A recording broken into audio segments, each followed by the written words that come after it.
What's going on, everybody? It's the Bull Show, aka Aidan, and welcome back to another video. Ladies and gentlemen, today we're going to be talking about Game 5 and what I would like to see out of the Chicago Bulls as we head back to Milwaukee to see if we can try to extend this game to 6 and keep our chances in this series alive. And at the end of the day, that's easier said than done, and I think most people will understand the fact that we've just been outclassed and outmatched in every single way, especially in the last 2 games at home. But when there's a will, there's a way, and the most important thing for Milwaukee to know is that now the Chicago Bulls have nothing to lose. So there's going to be experiments, there's going to be things chucked in to see if it works or not, because the desperation will have to be there if the Chicago Bulls are going to survive up until Game 6 or Game 7. But before we get started, please like and subscribe to the Bull Show. Turn notifications on and let me know in the comments below your thoughts about the Chicago Bulls' chances in Game 5. Is there a strong chance? Is this our last game that we're going to see this season? Or can we make this at least a battle where we can end it at home at the United Center, and maybe we bow out at home, giving our home crowd something to cheer about? Maybe we will, maybe we won't, but at the end of the day, all I really want from the Chicago Bulls team now is to make this a valiant fight until the very end. Because at the end of the day, I think, as I said before, many people will believe the series has already gone and lost, and I can't blame the people for feeling that. I kind of feel in a very similar situation. Even if we do get it to Game 6, which is something that I predicted could happen, I still felt like the Chicago Bulls wouldn't win this series against the Milwaukee Bucks. But that doesn't excuse the 2 performances we saw in Game 3 and Game 4. So it's easy for me to say what I want to see in Game 5 is almost the complete opposite of what we saw in Game 3 and Game 4. But I do feel like that's a bit unrealistic. So I want to talk about the most important things I want to see. I want to see Billy Donovan make unique and I guess lineups that will throw Milwaukee off guard. As I said before, we have nothing to lose. This team either goes out like everybody predicts or we stun the world. That's just how it's going to go in this NBA playoff series. It's either we fall out or we stun the world. But the most important thing to stun the world, you got to stun the Milwaukee Bucks first. So they're the type of team that probably knows what they're going to see out of the Chicago Bulls. So Billy Donovan has the responsibility to throw different lineups, throw random lineups, throw different adjustments, find different unique ways to get Milwaukee off guard. And if we can do that, we might just have a chance to take this to 6 games, maybe take it to a really competitive game at the United Center. I think that's our goal as a Chicago Bulls team right now. If we want to end this series, we've got to make sure at least we have a chance to go back to Chicago and try to make it competitive there. Because, of course, home court advantage could make a huge difference in the outcome of a series. So that's what the Chicago Bulls have to do. Be unique, be different, be versatile, be a team that Milwaukee won't expect. And that's the first thing I want to see. Nothing to lose. It's either go in, all in now, or go out. Everything that we've hidden, everything that we may not have seen before, throw it all to the table. Play guys that you don't expect to play. Play a bunch of people that maybe Milwaukee wouldn't see as part of the scouting report. And just try anything and everything you can to keep them off guard. And either we go big or we lose. That's personally what I think the Chicago Bulls would do. The next thing I want to see for the Chicago Bulls is us to play bigger. They play 3 centers, we play 1. So whatever the mismatches are, that's the biggest mismatch of them all. 2 centers there, or basically Giannis is not a center, but let's be honest, he plays like a center on defense. He may move his feet very well. He can guard the perimeter, but he's a fantastic rim protector as well. Giannis is an unstoppable defender. That's why he's a defensive player of the year type of player. But they do play 3 bigger guys, and we only play 1. I would love to see either a Tristan Thompson or a Tony Bradley get more minutes, and maybe potentially one of them can start in this type of game. Just so we can get guys like Bobby Portis to not have those great starts that he did. Same with Brook Lopez. Maybe Giannis is going to have to force that issue because we do have bigger bodies there. We can maybe try to annoy him a little bit once he gets into the paint. I've seen a lot of comments saying that we can't make this a paint battle against the Milwaukee Bucks. I don't think people understand that Game 2, we had the most points in the paint in our series, and we also won that game. It was a very close, very competitive game, and of course, with every team like Milwaukee, a championship caliber develop a team. You're not going to get blowouts like they do to us. But when we win, that's the reason why. We got more points in the paint. We made it more physical in the paint. And they said it themselves, how physical we were in game 2. They praised us that game because of our physicality and because we were able to take it to the paint and score inside the paint. As much as the three-point shooting is always going to be an added bonus for the Chicago Bulls team, it's never been consistent. So this team has to be in the paint, ready to battle, get fouls, go to the line, do these things that we haven't done in game 3 and game 4, and get them off their heels, make them have to adjust themselves, and make sure we're the one that's dictating the tempo and the style of play that we're bringing to Milwaukee, especially at their home court, because we know that Milwaukee will try their best to dictate that play, and that's when they're going to succeed. So, as I said before, go bigger. I think that's a very important thing. I think Ayo has to play in this game. I thought he played fantastic in game 4. Not fantastic, he played good in game 4. I thought for an Alex Caruso replacement, he was really, really good in his role. He made some big shots. Chicago was cheering him. The only person to get cheated at the United Center, in all honesty. They gave him a lot of support and he deserved that. And I feel like we haven't trusted the young guys a lot in this series. We haven't trusted guys like maybe a Kobe White, who's 21 or 22 years old. We haven't trusted Ayo. We haven't trusted Troy Brown Jr. We haven't trusted a Tony Bradley. These guys are relatively young players, and they're not very experienced in NBA playoff, I guess, conversations and NBA playoff games. But this is also a game where we can throw different lineups there, different players there to maybe stun Milwaukee. We're going to have to trust those young guys. So as much as people want to disprove Kobe White, hate on Kobe White, his future is undetermined on this team. We all know that. But at the end of the day, in this type of game, we got to trust a player like Kobe White. We got to trust players like Ayo Dosunmu. We got to trust players like a Troy Brown or a Tony Bradley, and just be different than what we were in game 3 and game 4. So the young guys got to get trust. And in all honesty, I would preserve Alex Caruso for this game.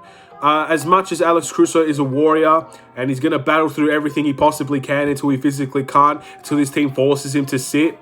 In game 5 situation where the series is 3-1 down and we are the very, very, very heavy underdogs, almost a 99% chance type of environment that the Chicago Bulls have to win this type of series, I want to make sure Alex Caruso is healthy for next year. Just like Lonzo Ball sit out the playoffs just to keep himself ready and healthy for next year, I'd like to see Alex Caruso do the same thing. He's had so many injuries this year.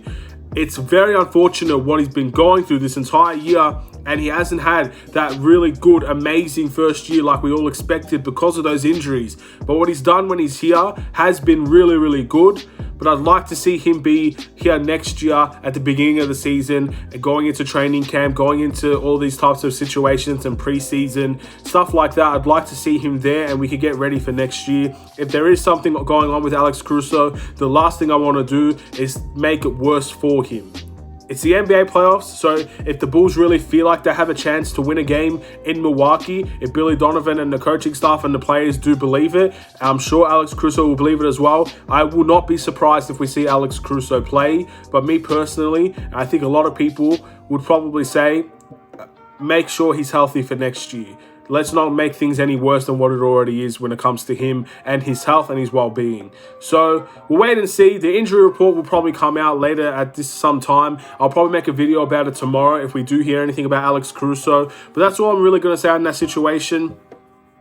There are a couple of minor things as well. Again, I'd like to see Vucevic take less threes this type of game and go more into the paint. Again, many people said there were 3 centers that they play. It's very hard for Vucevic to be in the paint when there's 3 centers. That's why I also would like to see Patrick Williams and DeMar DeRozan or Zach LaVine or Ayo, whoever's in the game, in those corners that those centers will be guarding, because they're going to play a top of zone. They're going to have the centers try and guard the corners so they're not guarding the perimeter.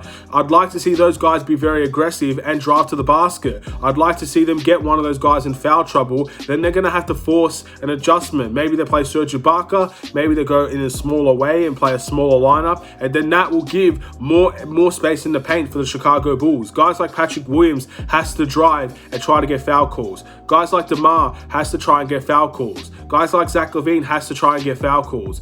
And the big lineup that they have, we got to use the transition play as well. I said it last game. What's the point in having a small ball lineup if you refuse to run?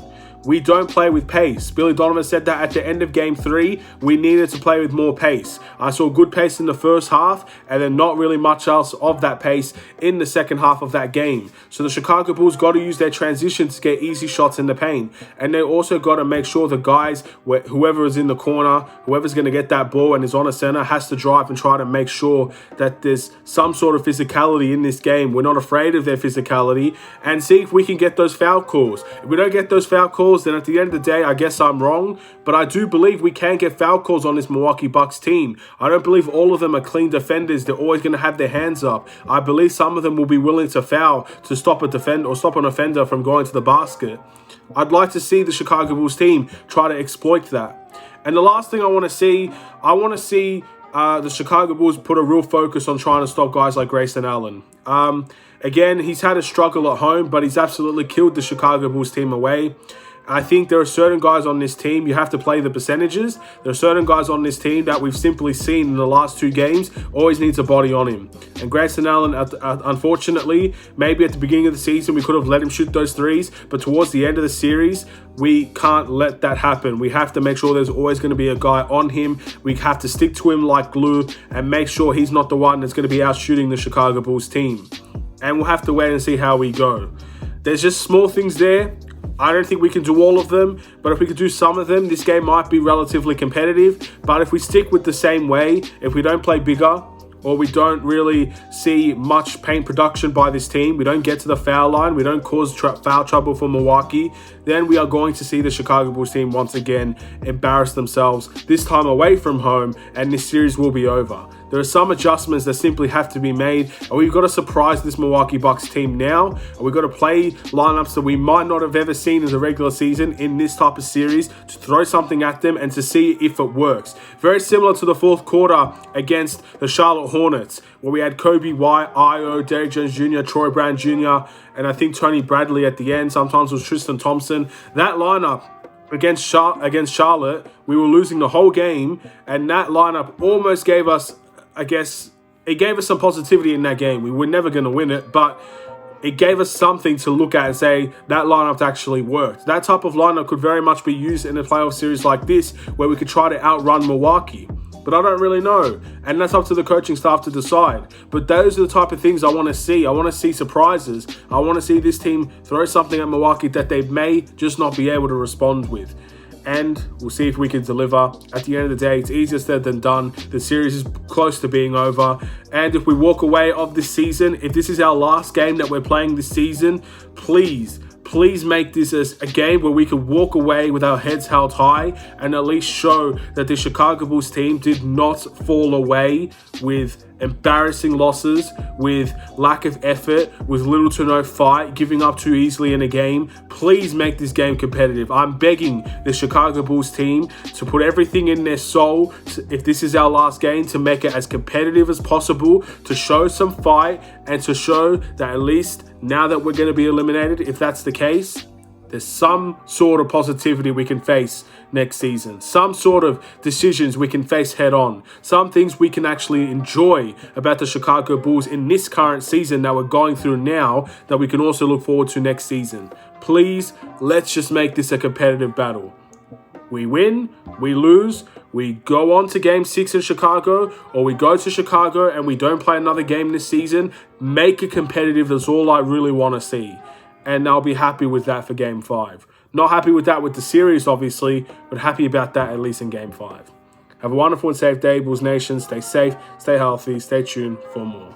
Take care, and peace.